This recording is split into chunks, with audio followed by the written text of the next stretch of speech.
सदा जान बजिया में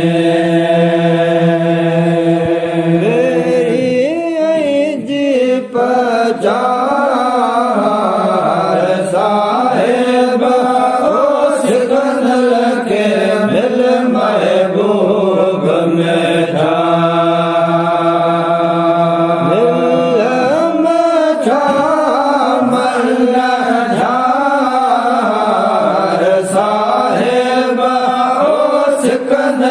के मिल महबूब में था